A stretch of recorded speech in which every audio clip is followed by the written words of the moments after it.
ঈদের আগে পে স্কেলের সম্ভব নয়। আমরা যে আশাটা করছি সেটা আসলে আমরা বলছি যে ঈদের আগে আমরা পে স্কেল চাই, এটা সরকারকে চাপে রাখা, বাট ঈদের আগে কোনো ক্রমেই পে স্কেল সম্ভব নয়।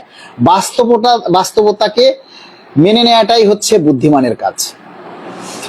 আমরা সম্ভবত আগামী জুলাই থেকেই আমাদের পে স্কেল পাবো, এবং আজকে এমনও কথা শুনেছি সেটা হয়তো জানুয়ারি 1, 26 থেকে কার্যকর হওয়ার সম্ভাবনা রয়েছে, অথবা জুলাই 1 থেকেও কার্যকর হওয়ার সম্ভাবনা রয়েছে।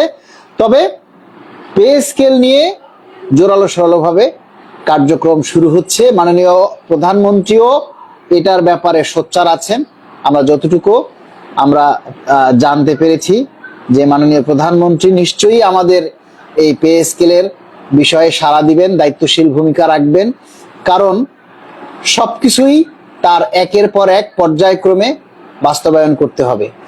এবং সবচেয়ে মজার কথা, আমরা যখন স্বাস্থ্যমন্ত্রী মহোদয়ের কাছে গিয়েছি, স্বাস্থ্যমন্ত্রী মহোদয়ও বলেছেন যে ভিন্ন ভিন্নভাবে কেউ পাবে না। উনি প্রথমে প্রশ্ন করেছেন, এখন পর্যন্ত কোনো পে স্কেল পাও নেই? আমি কই, না স্যার, এখন পর্যন্ত আমরা কোনো পে স্কেল পাইনি।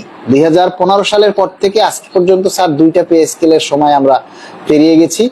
আমরা কিন্তু স্যার 2টা পে স্কেল পাওয়ার পরও আমরা এখন 2টা পে স্কেলের সময় পার হয়ে যাওয়ার পরও আমরা পে স্কেল পাইনি। তখন তিনি বলেছেন পাবে, সবাই পাবে।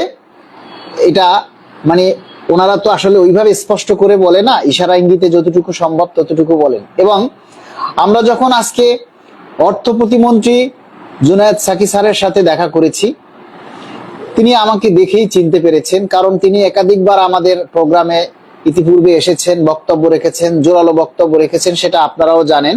বলেছেন, যখন আমরা বললাম স্যার একটু ব্যস্তই ছিলেন, তার মধ্যে আমরা যখন গিয়ে বললাম যে স্যার আপনার সাথে একটু দেখা করব, তখন তিনি আমাদের সাথে কথা বলেছেন। তখন আমরা মুখ থেকে বলেছি, স্যার আপনার কাছে আমাদের চাওয়া শুধু একটাই। তখন স্যার বলছে, পে স্কেল তো? মানে আমি শুধু মুখে এতটুকুই বলছি যে স্যার আপনার কাছে আমাদের চাওয়া একটাই, স্যার বাকিটা বুঝে নিয়ে গেছে।